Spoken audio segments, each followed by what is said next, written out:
Oh, what a day! What a lovely day!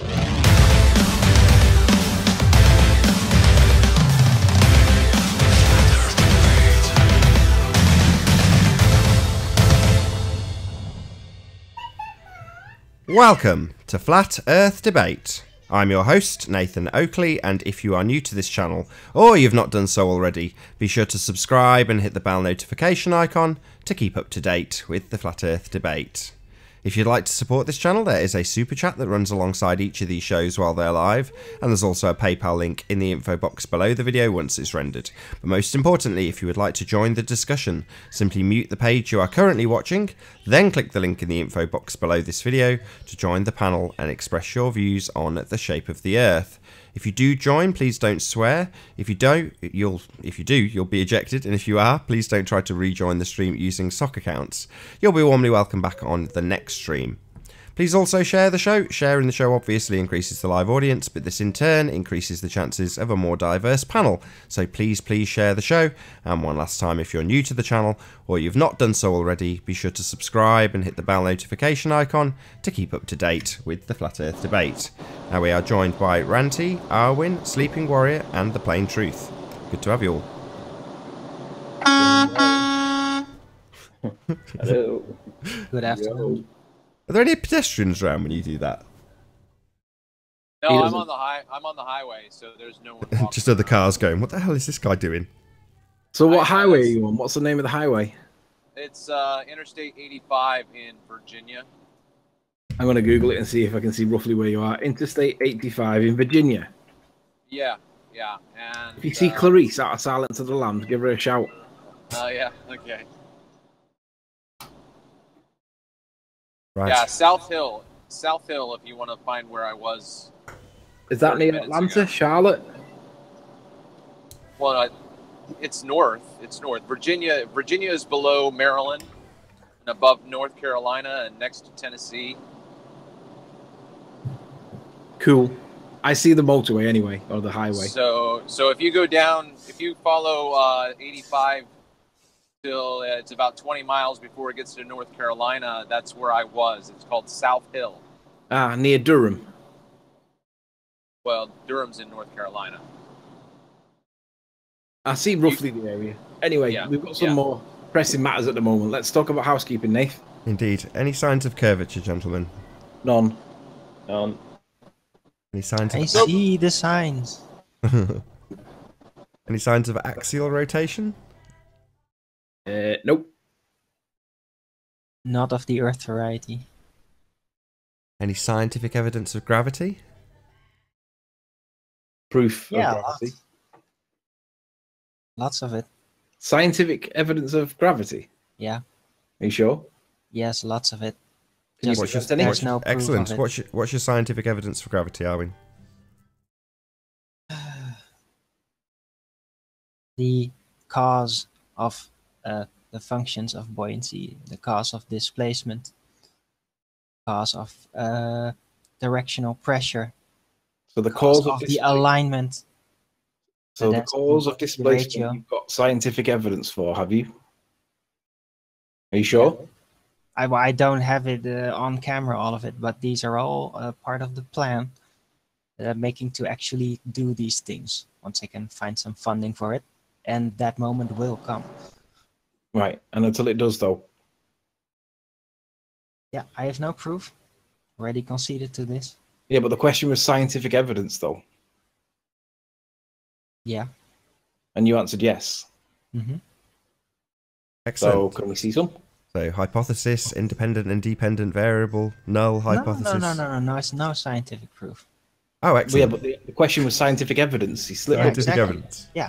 So, well, one piece of scientific evidence would be of the alignment shift, the density and buoyancy ratio, the direction, would be the footage on YouTube of that guy in his car with a balloon filled with helium accelerating forward, showing how the alignment, density and buoyancy direction shifts when acceleration force from the side is applied, causing a new balance within the disequilibrium of forces being applied, causing the alignment shift. But are you not describing displacement?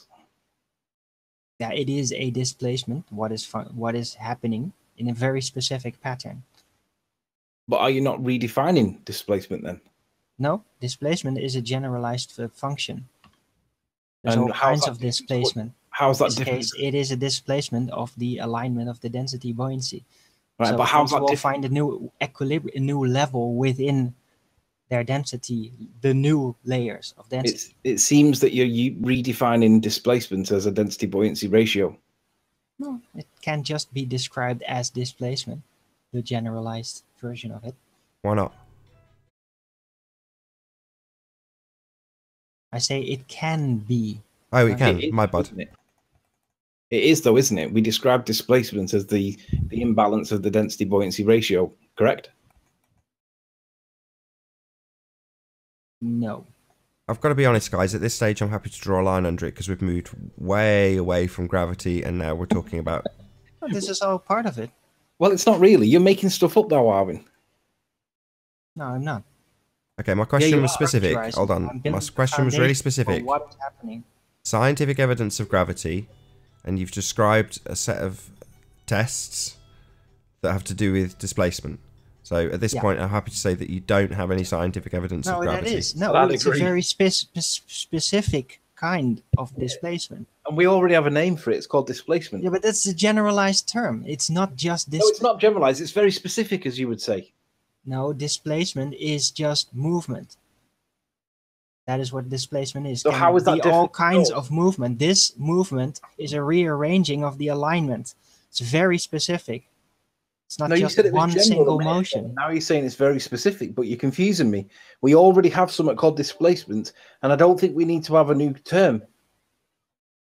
But displacement means all kinds of things. No, it doesn't. It's very Yes, specific. it does. Literally. No, it You doesn't. displace Very it. specific. Something goes to another place. When you can't redefine terms to try and redefine gravity. It's not the redefining terms. That's the meaning of the damn word. Yeah, but we already have this density buoyancy ratio realignment, and it's called displacement. Realignment? Oh, describe that to me. The density buoyancy. Hang on. Come on, sit down. You shut up. We already have this density buoyancy realignment position that you're describing, and it's known as displacement.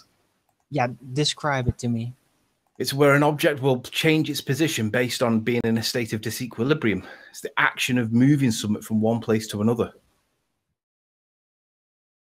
Right, that's very unspecific. Yeah, but that is what displacement is, and it's describing. That's unspecific. It doesn't describe the exact position, the locations, the alignment, how it is moving. It's just movement. But that is dealing with specifically the density buoyancy rearrangement. Well, how does that very unspecific tie into that then? Well, you tell me how it's different, because it seems to be exactly the same as what you're describing. No, the generalized stationary density and buoyancy alignment is only in one direction. Things displace, your terminology displace, only in a specific alignment. It doesn't just travel horizontally. It only travels vertically. Let me ask you, Arwin. You know that, like, Einstein has his theory of relativity, and Newton has his numerous different theories on, like, gravity or mechanics or whatever. Are you trying to create your own segment of physics? Hold on, that's an unfair question. The buoyancy equation has got newtons as part of it and has got downward acceleration force as part of it. If you look at the standard rhetoric, Anthony, did you realise that? But why? How is it any different to what you're describing with the density buoyancy ratio realignment? No, I don't think my point's come across. We're asking for scientific evidence of gravity. Now, the fact that an equation includes the assertion of gravity doesn't give you scientific validity to gravity. And my question was, is there any scientific evidence of gravity? And the answer has to be no. None that can conform to the scientific method. So Excellent. Excellent. We can move on. Thank the Lord. Yeah. Oh, Jesus wept. Okay, thank God. Next time, just ask proof. No, scientific evidence. That's the standard. Because, like Rumpus has done in the chat, oh, post the formula for buoyancy. Oh, right, why? Because it includes the description that has gravity in it? Well, okay. Let's see your scientific evidence for that. No problem. I want to know how Rumpus explains the Boltzmann formula Right. for the pressurized gas next to the vacuum, because that is literally the crescendo of Nathan's point, but we haven't got there yet because there's nobody got balls enough to come onto the channel and explain how we've got it wrong. So explain Boltzmann if you're going to come on, Rumpus. Let's hear the explanation by you of what's going on. Sorry, Nathan, carry on. No worries. Any evidence of pressure without a container? Gas specific. Yeah, lots of it. No. Yeah, Wolfie did a video last night which he responded gloriously to, trying to explain how we don't need a container. But he didn't tell everybody that the definition of gas pressure includes a container. And I wonder why he told everybody that we don't need one, because that's either contradicting the scientific position or he's rewriting science. Now, anybody that tries to rewrite science has got to be crazy or very intelligent, and I don't credit Wolfie with either. So I want to know why Wolfie's telling everybody that you don't need a container, whereas Conspiracy Cat says the minute you don't have the container, you have no gas pressure, and by definition, it requires a container. So Wolfie must clearly be wrong, but how many ballers will be not just massaging his ego by telling him how right he is, how many ballers will be pointing out the contradiction against the definition that he's cited, because by definition, it requires a container. So why is Wolfie not telling us that? My two favourite parts of the Wolfie video. First one was him showing a cartoon whilst describing, shout out to legendary super looming perspective enigma hyena for the super chat. The first one he was saying, look, you don't need a container. Then he shows a cartoon of gas pressure in a container. Yeah. That's brilliant. You don't need a container. Look on screen right now. Here's a container with gas pressure in it. That was brilliant. The second thing was the water. It was just brilliant. Like, we're talking specifically about gas pressure. So we're talking about gas pressure without a container, because the assertion that the ballers make is there's a vacuum of space. Outer space, right? So what does he do? Well, let's talk about water for a bit, because that's gas, right? I mean, they do describe the atmosphere as like a fluid in one sense, but technically it's still a gas. It requires, I mean, but he spent the next 10 minutes of his video basically waving his willy around his head like a lasso about how he's a pilot, which is all great and wonderful. But the reality is, when he got that oxygen mask and he pressed the button to test it, where did that gas that came through the oxygen mask come from? And the answer, of course, is it came from a container. So how do you have the gas pressure without a container, Wolfie? Well, I just pressed the button here. I don't know how it works. Of course not. You ignore that principle. By definition, gas pressure must be contained. So why did you not tell people that? And why does nobody else on the baller side point that out to him? It's part of the definition. So, any evidence of a self-perpetuating molten iron core at the centre of a presupposed spherical Earth? No. No.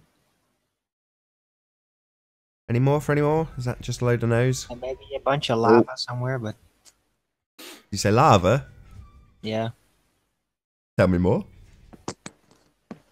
Well, there is lava out there, but to say that the entire world is filled with it, as it were, no.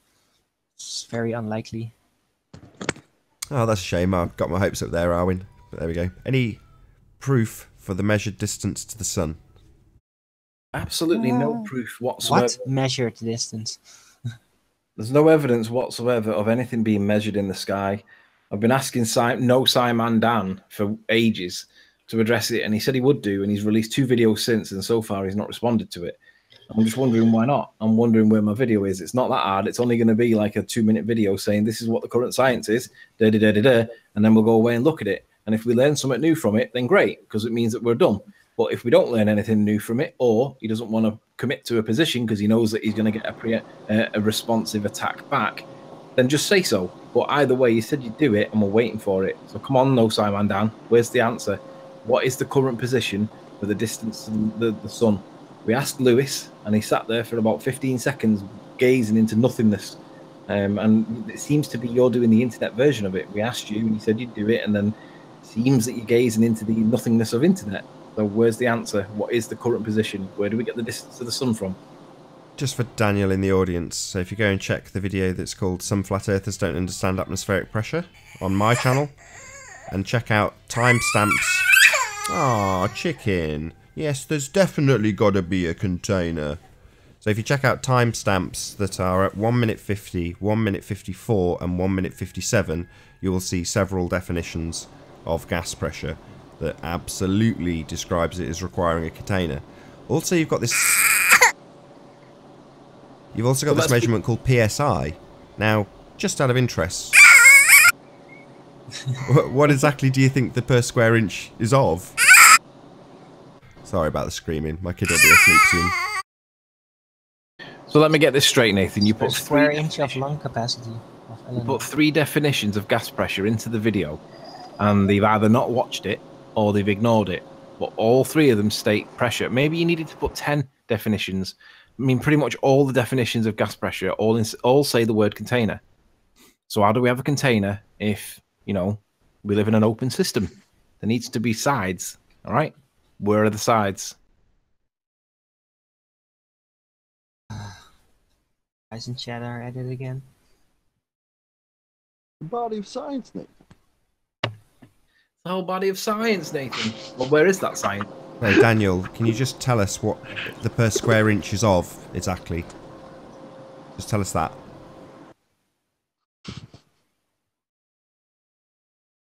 A surface. A hard surface. Sorry, I'll ask you one more time, Daniel. Just tell us what... Just tell us what the per square inch...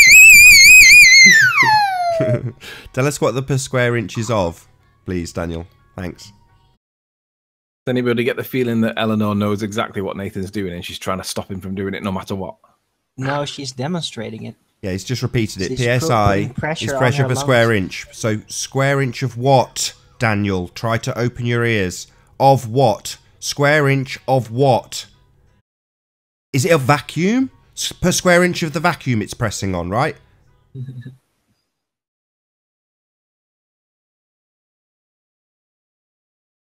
Take your time, Daniel. I like having the chat published. Hello, Daniel. What's the per square inch of? Is it per square inch of vacuum that it's pressing on? Is it per square inch of lower pressure system that it's pressing on? Chop, chop, Daniel. Hello?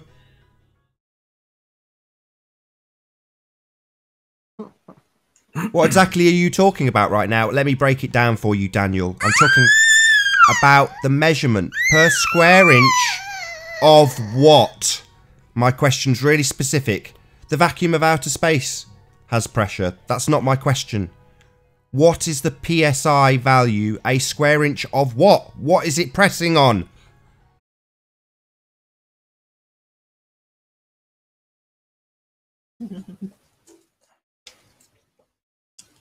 It's pressing on their imagination. This makes no sense, says Daniel. Yeah, it doesn't make any sense, does it? Because you've got to have a square inch of something to press on, right, Daniel? No, it doesn't make any sense. Because your assertion of a ball Earth violates the second law of thermodynamics. Entropy is ignored. PSI is ignored. It's not pressing on a square inch of anything. According to you idiots, it's pressing on a vacuum.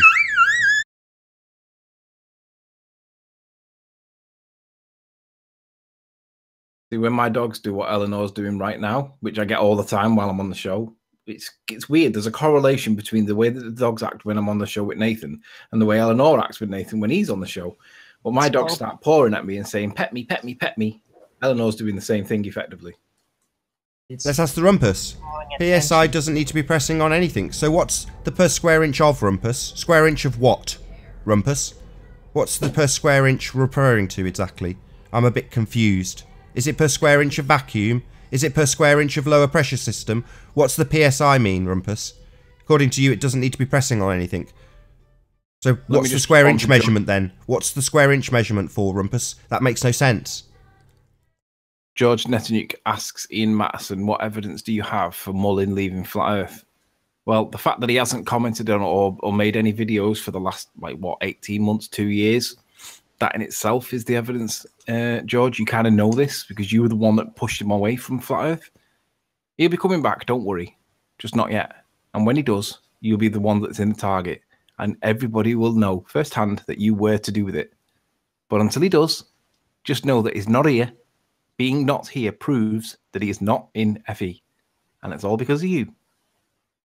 Shout out to legendary super looming perspective Enigma Hyena again for the super chat. Much obliged. You want to see something cool, Nath? Well, it depends on how cool it is, because I'm waiting for Daniel to respond. That would be cool. What's impressing on Daniel? But go on, Ranty. Well, I went down to Blackpool today to measure the height of the actual pier above sea level. So I got that data, but whilst I was there, I saw the Douglas complex that's 15 miles or so outside of Wales. And I thought I'd show you a video of it. You're up. Is this with the new camera? No. I wish it was. That's due any day, isn't it? Due any day, yeah. Right, listen, this is when I was in Wales, and I actually filmed the Douglas complex from whilst I was actually in Wales. You can see that it's got this flame that comes out of it. And I kept seeing this smoke every time I went down to Cleveland in the distance, and I never knew what it was coming from. When I went to Wales and I saw this, and I saw the plumes of smoke it was bellowing out, I realised this is what I was actually seeing. So I'll just play the video slightly. You can see the flames on it, etc. And there's the start of the wind turbine. So that was from Wales, and that's the actual wind. That's the Douglas complex. I'll show you the video from today that I caught. Where are we? This one. So look at that. Can you see that?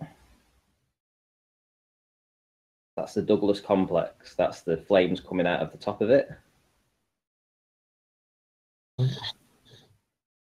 Way in the distance, you can see the smoke coming out of it. And I'm zooming back out now from North Pier. So there I was on North Pier, 44 feet above actual sea level at this time, when I was holding it at the rail. Obviously, I'll zoom in again, and I think I lose focus on it this time. But essentially, that is the Douglas complex. Would you agree, Nath? Oh, now I can see it. I have no idea, but I'll take your word for it. Look Wait, at the Google can map when you not show see the me. flames? Can you not see the flames coming Yeah, out I of it? can. And the And smoke. I see the smoke. Yes. Yeah. But It's it's already blurred up in Mirage. That looks pretty crazy. So when I did the curve calcs on it, etc., I went to Google Earth. First thing I did was I got the coordinates for it, which are up here for the Douglas complex. So I plugged them in, put them into Google Earth. I actually got a value of 28.7 miles in distance. Now, because I'd actually gone to just measure the actual height of the pier above sea level at the time, I know exactly what height I was. So there's where it is. There's the Douglas complex there. So I plugged this 208, sorry, going back to the Douglas complex, it also gives you some details about that. That would be up here. It is 54 meters high, or 177 foot high, right? So essentially 177 foot. And when I put all the data in, viewer height, 44 feet, distance 28.7 miles, hidden should have been 282 feet. So hidden should have been 282, and obviously it's only 177 feet high. So we've got 100 feet there that they need to explain to us. Thank you very much. Another one.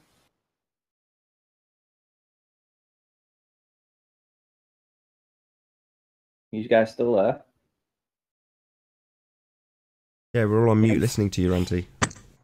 Right, Yeah. there you go. So obviously what we've got going on here, we've got this this band of air that is actually stopping us see the bottom of it. You can see that these are fake waves and the sky is being reflected down onto the surface, but fortunately it's high enough that you can actually see the flames coming out of the top of it. But it's a very, very good example of showing you where this this band of blockage is, this 0.5 degree or so or less. When you get to that sort of angle, this is the sort of atmospheric conditions that you bump into, because clearly that isn't sky that's underneath there isn't real sky beneath the flame. It's obviously a reflection of the sky over the water. It's causing the blockage you see in this complex.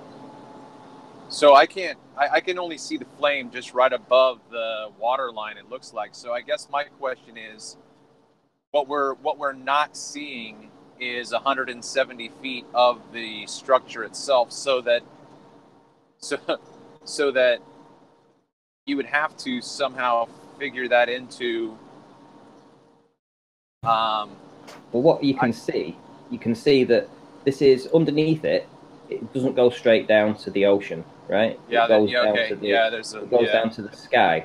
Right. The sky is being reflected down over the ocean, and this mirroring layer clearly builds up over many miles, and that's what forms the blockage. Yeah, but my point is, okay, so I'm in a pretty extensive discussion with a friend on Facebook, and he repeatedly says that atmospheric obstruction does not block or distort what we see. Is he a glober? Yeah. Well, yeah. He's talking out of his arse, obviously. No, I know, but when I see stuff like this, I just don't get it. It's just mind blowing. Well, it's like, when I've showed you the buildings of Barrow and they're miraged down on themselves, and they look like they're looming. I know. I showed him the stuff that I had at only 6 miles, and you had you had boats with no bottoms. I had 2 fishermen standing on nothing. And he in the comment before, he said atmospheric distortion doesn't block blah blah blah, and I said, okay, what are these fishermen standing on? And you couldn't see anything between, it was like a quarter of an inch between them and the water, so they're floating on nothing. You know what I mean? It's just crazy, absolutely mind blowing. Well, what I find mind blowing about that picture you just showed is that you've got 170 feet of missing structure that's obviously obstructed by the atmosphere. Yeah, it is obstructed by the atmosphere. Francis, could you show the whole structure again with the flame coming off the top of it? Sure, yeah. 1 second. 4th of August, it would be this video right at the start. Oh.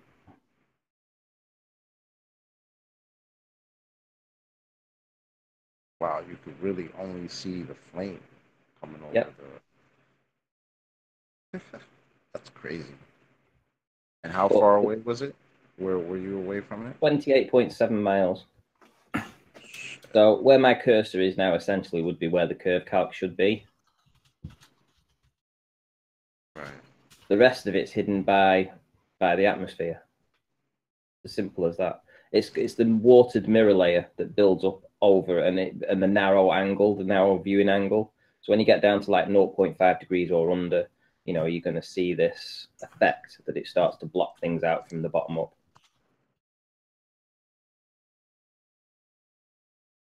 So, because even if that was actual curvature, there's no way you should be able to see the flame because it would be tilting away and leaning away from us.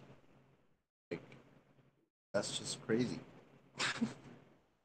This is an image that I snapped today. The top one is the image that I took today. The bottom one was 18 miles or so from sea level, essentially, when I went at night time and I filmed. Obviously, this part at the bottom, hang on, I might be able to show it on this image, actually. This is the image that I took today. There we go.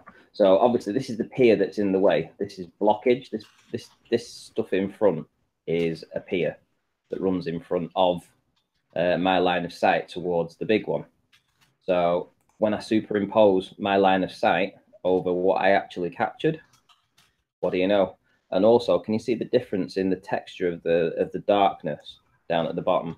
You've got really black at the bottom, and you've got a lighter black here that's sort of blockage, but it's not lit up. You can definitely tell that. That would be the pier that's in the way. That would be this pier that's in the way here. So all this is what we saw.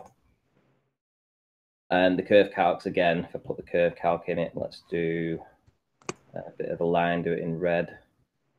So curve calcs would say this is where the curve calc should be. Yeah, they'll ignore the red line.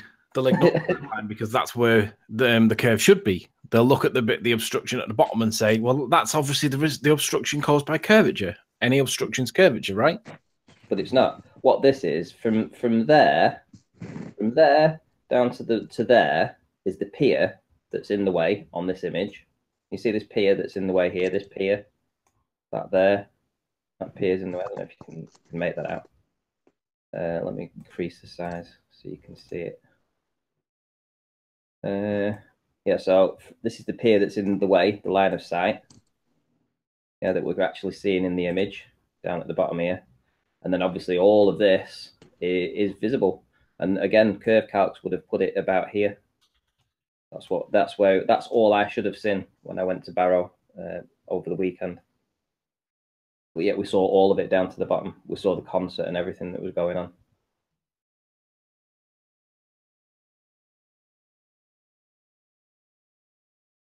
Very cool. Well, I want to give a real quick shout out Nice to. shot. I want to give a quick shout out to Marilyn Wisby and her crew.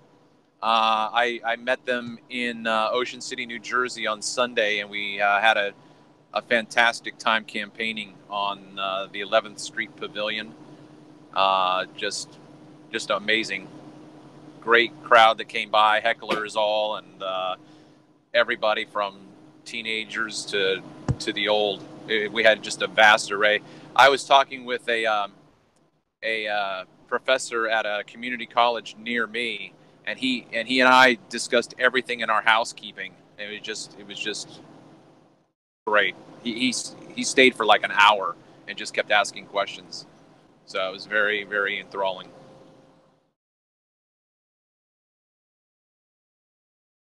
Awesome, man. Did you speak And to I her? gave away my hat that I made up for the occasion. Somebody asked me where they could get a hat like that, so I just gave it away. Did you speak to her much? She's got a very interesting backstory. I'm sorry? No. We didn't get anything personal. We just were trying to set up and get things going. The wife of a gangster. Really? Yeah. Still or used to be? You'd have to read her book, Gangster's Mole. Really? Uh-huh. Wow, okay. Yeah, I met her at the Leamington Spa meet. She came down. Well, technically she met me because she came here, but you know what I mean. I met her in park here, along with her. I think it was her niece. I think it was her niece. We read a bit of poetry. Very nice people. Oh yeah, they were great.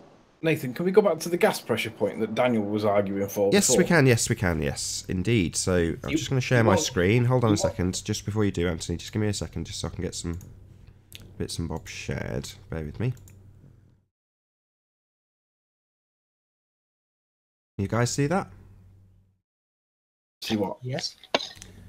So PSI definition. Yeah. Oh yeah, hang on. Got it? So it's this particular bit that I want you to concentrate on. Per square inch of area. Yeah? Now, earlier in the chat, Rumpus specifically said when I asked, what's it pressing on? He said, space! You moron. So, if we have a look at area, why is it so fuzzy? Can you guys actually read that or not? Yeah, it is readable, but it is fuzzy. I think it's a bandwidth thing. Fair enough. Don't blow up your PC, Nate. So it says the extent settings. It says the Just, extent or measurement. Oh, you go ahead, Darwin. My bad. I didn't realise this was your point. I'll just take it off screen and just wait for you to do with your stuff. Go ahead, Darwin. Sorry, I was just saying it's a. Just have to up the resolution and you can see it.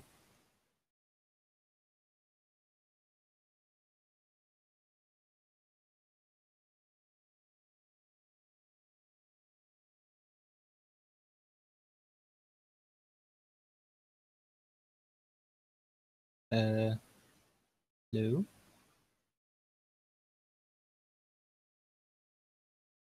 Nathan, are you there?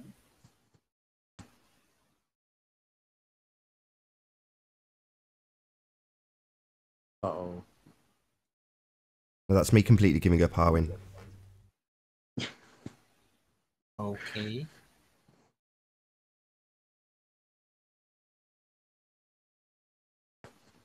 Nathan, I think you can continue.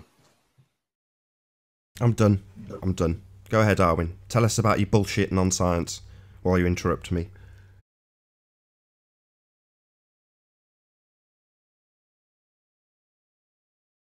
I don't know why you're being like this. Because you can't keep your fucking mouth shut. You're constantly on mute. You're never ever on mute. You have to get words in. I've sat patiently for about 10 or 15 minutes listening to your shit that I listen to every time you're on the panel. Every time I ask you about if you've got scientific validity for something, you say yes. And then we have 10 minutes of finding out the answer's actually no. So that's why I'm pissed off. I start explaining something, and what do you know? I've got Arwin telling me how I should do something. What a surprise. Can't stick himself on mute. No chance. I've been on mute for like 15 minutes before this. So. You haven't been on mute at all. I have. I've been watching your mute button. You have not been on mute this entire show. You're just lying. It's not true. I haven't seen you on mute. You're never on mute. I have. I see the mute button right there. I was doing other stuff. Well, I've not seen. Has anybody seen Arwin on mute this hangout? Put yourself on mute right now. Let's see what happens. Do it again, just real quick, and see what happens. I actually did see his mute button for a few minutes. It must have been accidental because somebody else has pushed him on it. No. Right. I try not to talk all the time. No, you don't. Right, Arwin, put yourself on mute. Let Nathan make his point, and then you can speak at the end. I already made my point. Shut up. Forget it. There's no point. Who cares? I can just say it in one sentence. Saying that the pressure is a pressure on space, Rumpus, is just nonsense. Per square inch of space. Daniel was asking you to put the pressure definition up on screen by Wikipedia. I dare you. But I pointed out that that's not the actual the correct definition that you should be citing, because we're specifically asking about gas pressure, and we're not asking about pressure in its more general term. We're asking about the more narrow, better defined, rounded, explained version that everybody understands.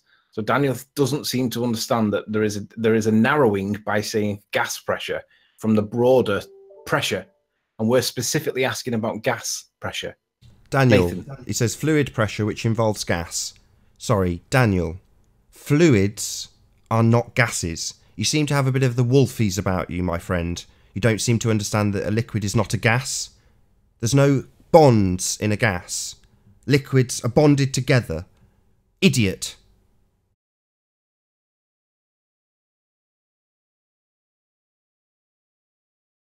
There's a difference between gases and fluids, Daniel.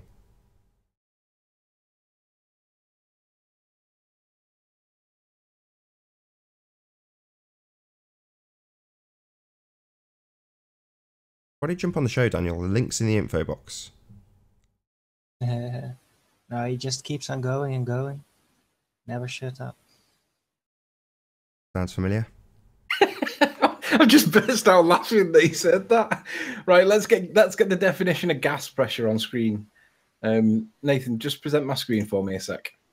This is the bit that Daniel doesn't get. I nearly choked. Yeah. Right.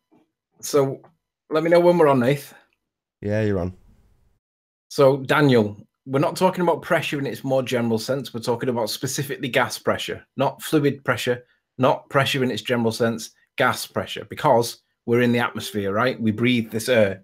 So ultimately, the issue that you need to be asking is, what's the definition? And this is the bit that Wolfie did not address. He did not say the definition by science of pressure, gas pressure specifically, is, quote, the pressure of a gas is the force that it exerts on the wall of its container. That's the bit that needs to be in Wolfie's video, and he'd left that bit out.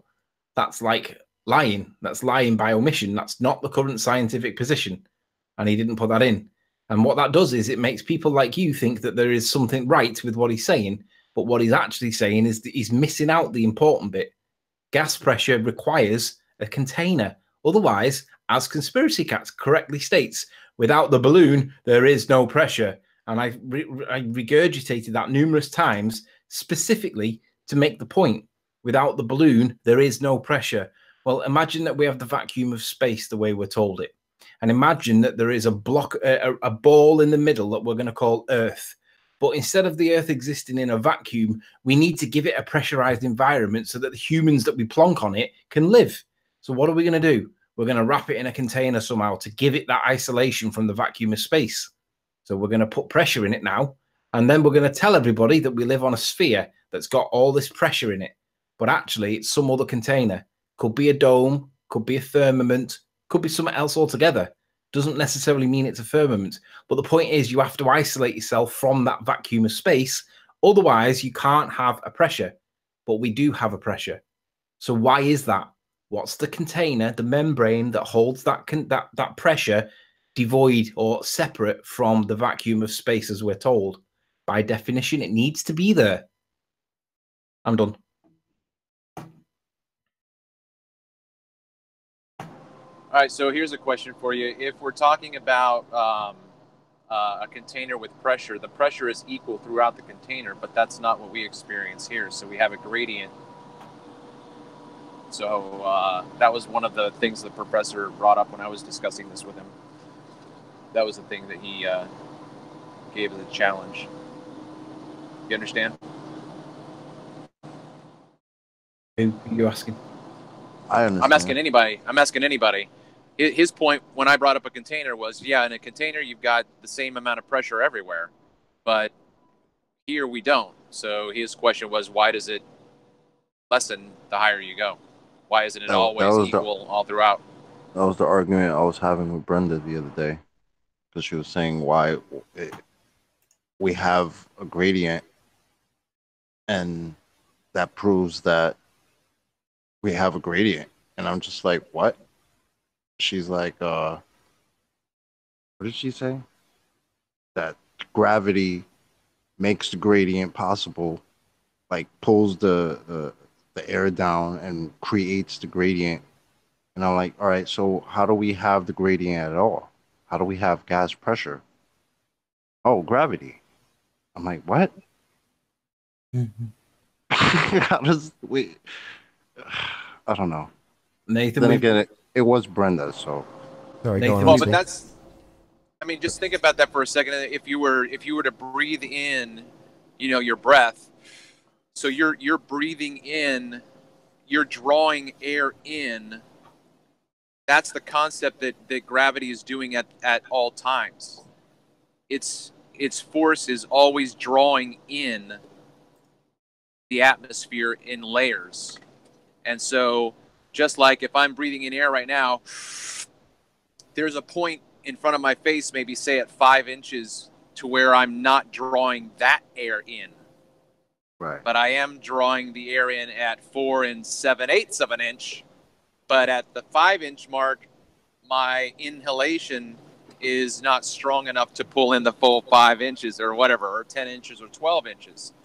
So it's all conceptual in terms of their explanation for it. It's a concept of an explanation for what they think is reality with a vacuum and an atmospheric pressure. But again, as we've talked about, show it. Show it. Yeah, it's like gravity knows exactly what pressure it has to, or what force it has to apply on the different air just to create the gradient. It's like, what? That makes no sense.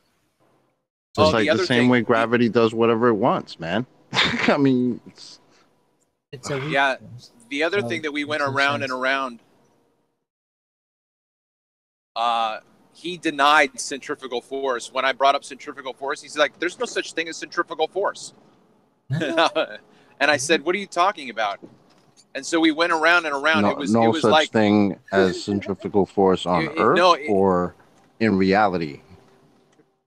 Yeah, it was he wanted to apply centripetal force to the illustration of a sling. I was talking about swinging a rock with a sling, and so his whole explanation was that whole demonstration was a demonstration of centripetal force, not centrifugal force, because the rock wants to come in towards me, which is centripetal. It was really mind-blowing. I had to slow down and just it was very mind-blowing. Yeah. Really such a big difference? Nathan, we still have a problem in chat with people thinking that pressure, more generally speaking, is what satisfies the lack of a need for a container. I couldn't care less. The retards in the chat can keep their own retardation. If you want to believe that liquids are gases like Wolfie, then you are A, a retard, and B, I don't care. So just for George Nessing was in the chat talking about the van der Waal. I don't know if I'm pronouncing that correctly, but this force of attraction between molecules. So George, can you post the scientific validation for that equation, please? George, in your own time. Yeah. And there's also a big misunderstanding about the scientific method. It's got so bad that we have academic protagonists by the name of Geostrieber, the Rumpus. Who else was in that hangout? Geostrieber, the Rumpus, and a couple of others that were on a hangout, literally trying to obfuscate the scientific method to Brandon Toy, who literally bum-smacked them all. And Rumpus was basically, he realized that he was about to destroy their argument. So Rumpus basically did a tactical foul and Geostrieber kicked him. But Rumpus knew exactly what was going on and he took one for the team. Geostrieber had no idea what was going on and kicked him, for which I gave him credit for kicking him. But actually what he was doing was he was taking one for the team and Geo didn't realize he was cornered and about to get destroyed. So shout out to Brandon Toy for bum smacking Geostrieber, even though the point was obfuscated by Rumpus, who took one for the team with a tactical foul.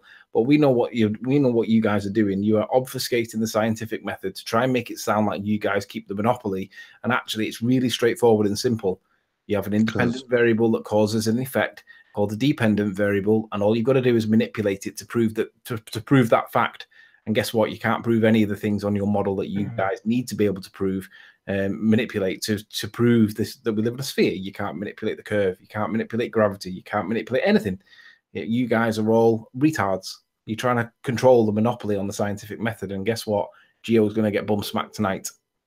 Yeah, I was just all they got is mathematics, and Brandon called them on it. It was like he said it. You know, you guys got your mathematics, but when that translates to reality, it doesn't work. You have no real scientific experiments to prove anything. All you have is mathematics.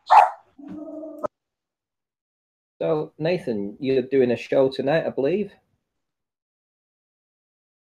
Indeed. As is Anthony and as is John. Are you going to give us a little hint about what it's all about? Yeah, we're going to tear Geostrieber and Soundly new assholes.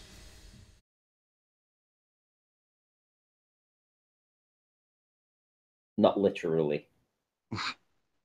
Metaphorically speaking, of course. Just making sure.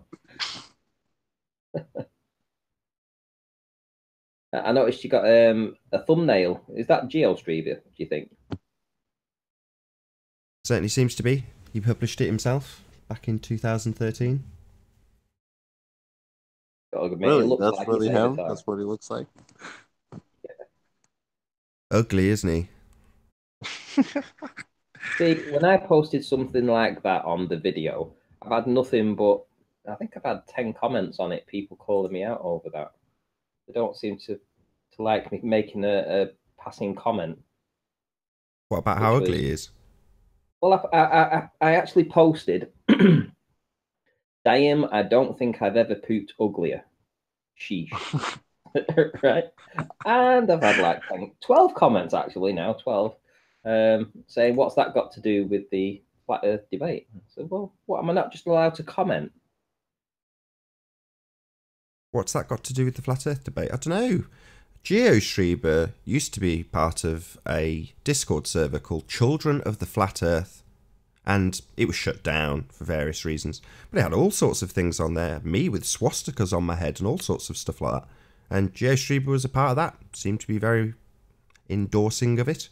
So I don't see the problem. He likes a good meme. Right, Geo? We're still struggling with Daniel. Daniel still wants the definition of pressure generally to apply. He can't have it because there is a distinction between gas and fluids, Daniel, called cohesion. And fluids are cohesive. and gases are not. So, I mean, we can all distinguish between the two. There is a difference. So, tough.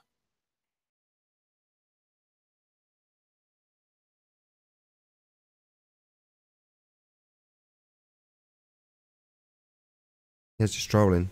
You know, if you want to come on the panel, come on the panel and tell us how solids, fluids and gases are all identical because you found somebody that likes to bundle them together in a colloquial terming. So what?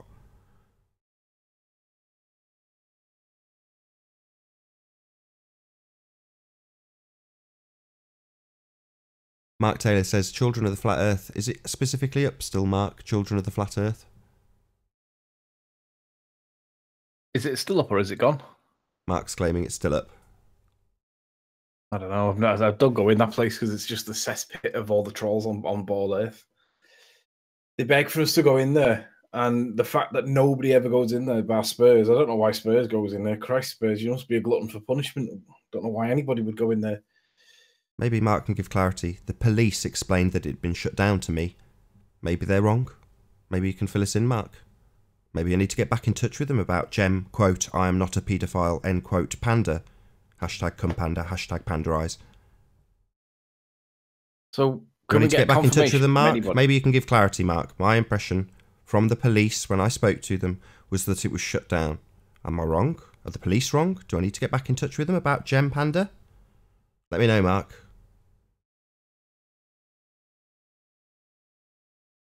It was never down. Well, I'll have to check on that. So according to Mark Taylor, Children of the Flat Earth is still there, gathering children on Flat Earthers. Interesting. Flat Earthers children, let's be specific. No worries, Mark. Thanks for letting me know.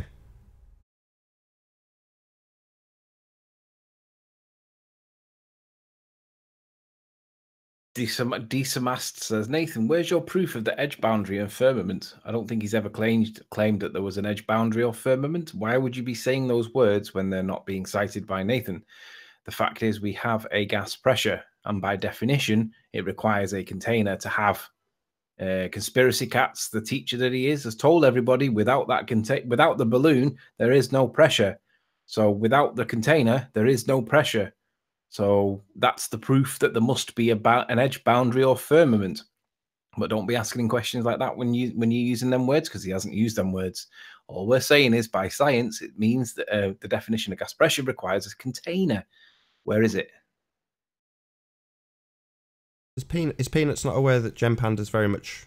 People know who Gem Panda is. Jeremy Wartnaby, his name is. Find him on Facebook.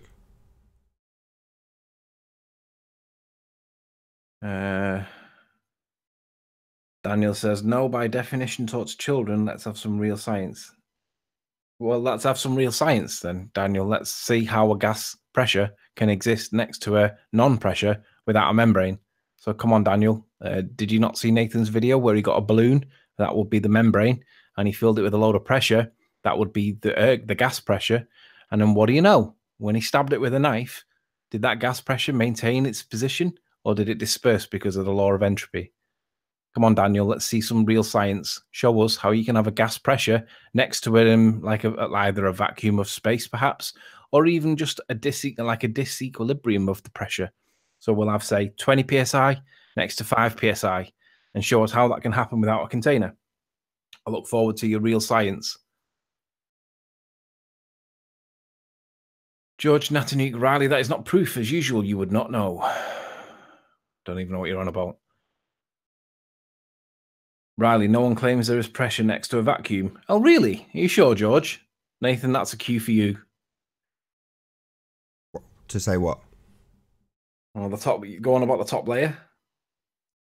The top layer, if it's got pressure, it's got pressure. So what's it pressing on? PSI. Rumpus, is it space that it's pressing on, right? No, it's not pressing on an area of something, a square inch of something, it's pressing on a nothing. Well, that's a contradiction in terms. If it's got a pressure, it's got a press on something. That's how it's defined. What's the issue? I don't understand. You know, either demonstrate a violation of the second law of thermodynamics, or accept that your religion is bullshit. It is. Can't have gas pressure without a container. If you disagree, show me. Don't ask me where my container is. This is specifically in regards to globe head assertions that we have something called outer space. Now, there's a few elements that you need to take into consideration when you consider the globehead assertion that we have outer space, with satellites and rockets flying around in it and travelling to Mars, all that nonsense. The three things to consider are these. Number one, I've just mentioned it. They're going out of it. They're leaving. So is matter. So it's definitely an open system. That's number one. Number two, beyond the gas pressure, which would be number three, but beyond the gas pressure, there is a vacuum of space. Yeah? 10 to the minus 11. 1/1 billionth. That's what the pressure is. That's according to them. And we also have number three, gas pressure. Now, of those three things, one of them is experienced by me, you, and everyone in this audience. Two of them are never experienced by anybody beyond people who say they experience it on a television screen, on high wires and all that kind of crap. So that's what we're left with. Definitely got gas pressure, definitely haven't seen outer space, and definitely have an open system in the bullshit world of Sphere Earth. So those three things defy the second law of thermodynamics. Entropy. The gas pressure would disperse into space. The lower pressure, it doesn't. And what we have to tell us that it's true are cartoons. So, unless someone's prepared to do a demonstration of gas pressure without a container, I'm not prepared to just accept, based on cartoons, that somebody somewhere has violated the second law of thermodynamics. I'm not just going to accept that, I'm afraid. It needs to be demonstrated. Now, if you want to assert gravity, no problem. Show me gravity maintaining pressure without a container. And then I'll accept your rhetoric. Because I'm not going to space, so I'm not going to check that bit out now, am I? But I know there's gas pressure. And I know that the necessary antecedent for gas pressure is a container. That's it. The only reason for this question being asked isn't because I'm asserting that we live in a container. I'm saying your assertion is that we don't have a container. We have outer space and we can get to it with rockets. Because it's an open system. Well, that's bonkers. That's it. Nice and concise. So what you're saying, somebody said that it doesn't contradict anything. Perhaps he didn't hear that word. Let me just see who it was. D. Samast says, no, they don't defy anything. Perhaps you'd just like to run that bit over again, Nathan, where it defies the law of entropy, because I don't think he heard it. So just in case he's stupid and didn't hear it or didn't understand it, say it again. No problem. According to globeheads, there is a region beyond the gas pressure that we all know exists called space. A considerably lower pressure system, 10 to the minus 11 torr.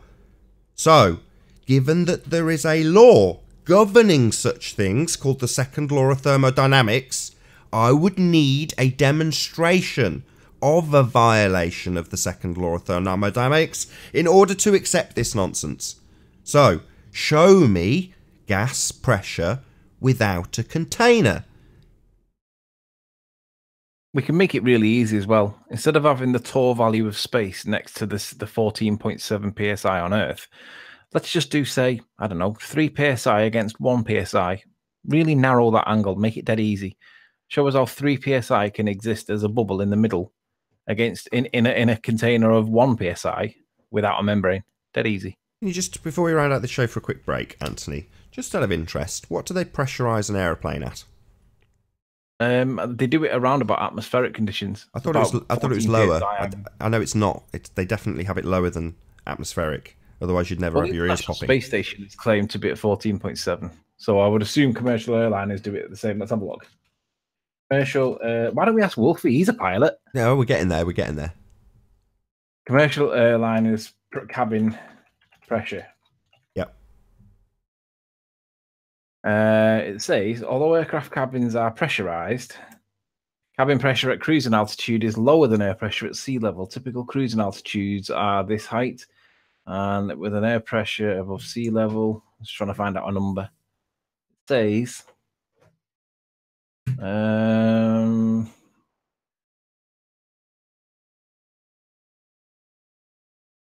it seems to vary across the airlines. Hang on. Just give me any number. It's just roughly 10. 10. And what's the PSI of the region that they're travelling in? Virtually nothing. Virtually nothing. Give it me Well, again. they're all when they're at cruise altitude. The air is so thin up there that you would only last for. I don't need to know any of this nonsense. I just need to know a number. I need a difference between the pressure and the inside and outside pressure when it comes to a plane. What's the differential? So what we need to know is the air pressure at 30,000 feet. Air pressure Exactly. at 30,000 feet. The air pressure at 30,000 feet is roughly...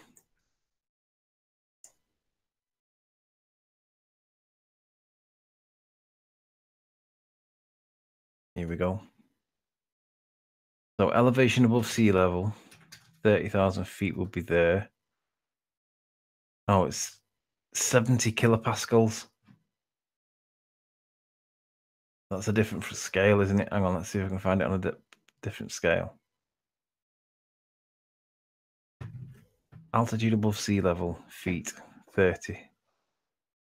So meters, inches, PSI, there we go, 13.2 PSI, PSI-A, whatever that is. I'm looking. How many pascals? Did you say 60? It was kilopascals. Yeah, how many kilopascals? At 30,000. Well, actually, this is in meters, isn't it? So it's going to be 10,000. Just tell me how many kilopascals it was. You gave me the number a second ago. 85 to 90. So it's 12. That's what, according to this, that's what it's saying, yeah. Okay, so what's the difference? 2 PSI? Well, that's what it says, but that doesn't seem enough, does it? Well, I don't know. I'm just trying to get a handle on what the pressure differential is between an aircraft and the outside air pressure. So 30,000 feet is about 10,000 meters. 10,000 meters gives you about 85 to 90 kilopascals. And if 85 to 90 kilopascals as PSI, 85 kilopascal kPa into PSI, 12.3. I thought that would be a lot less, to be honest. But so it drops down from 14 PSI down to 12. So it's 2 PSI of difference, apparently. Right, and the pressure in the plane is what again? What I want is the difference between the inside pressure of the plane and the outside pressure of the air. It's about the same. It's about the same because at that height it seems to be about 12 psi, and the cabin pressures vary depending on the plane. So it's about 12. So it's only about 2 psi different to sea level. So it appears to be about the same. So because they're trying to create the pressure to create an equilibrium outside, right? Right. Oh no, I didn't think that was the case. I thought it was no. I thought it wasn't the case that they were trying to create an equilibrium with the pressure. My thoughts were that it is to a certain degree to keep the passengers comfortable, but maybe that's just my perception. Well, where's Wolfie when you need him? This is a subject that Wolfie could actually give us some answers on, as opposed to his crappy cartoons about gas pressure.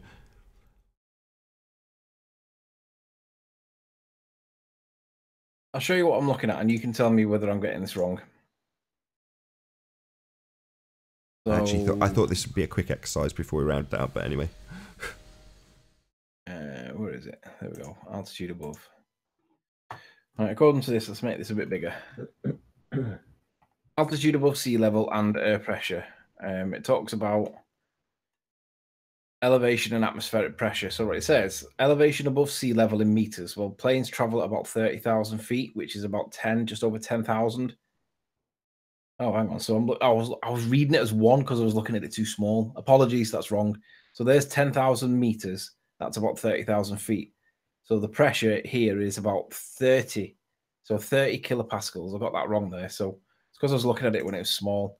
So 30 kilopascals, 30 kPa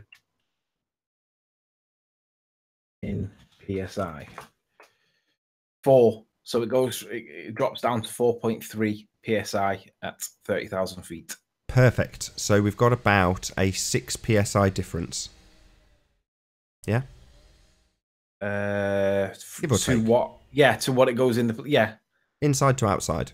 So, yeah, 6 psi. So a mere 6 psi difference, whereas the vacuum of space is orders of magnitude lower pressure.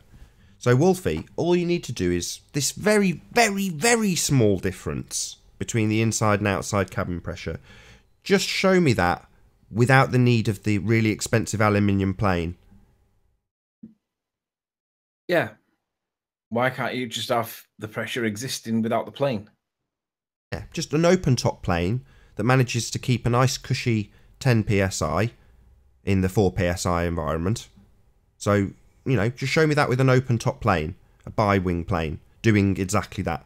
Because obviously you don't need a container when you've got a pressure differential. Even a tiny one, obviously you can do it with a tiny one, right? It would be dead easy to show with a tiny differential. Forget about the orders of magnitude differential when you get into things like the fantasy version of space that you guys adhere to. Forget about the orders of magnitude difference. I'm not going to ask you to do that. But just show me an open top plane with gas pressure being maintained. There's only a small differential, so it should be dead easy, right? Nathan, he spent the last half of his video talking about what happens if there's a depressurization event and the plane will re-level itself and it'll immediately, an emergency style, drop its elevation to get it to the point where it no longer needs to have the pressure. In other words, it'll drop out the sky like a stone, then re-level itself. And I'm sure he said it was around about 12,000 feet. Might be wrong, don't quote me on it. But the point was that he was making a point that if there was a depressurization event, let's just say, for example, a smashed window, entropy would take all that air inside the plane out. And the plane, to combat that, would drop its elevation immediately as a protocol of emergency and level itself back out again. I think he said about 12,000 feet, so where the pressure is a lot better.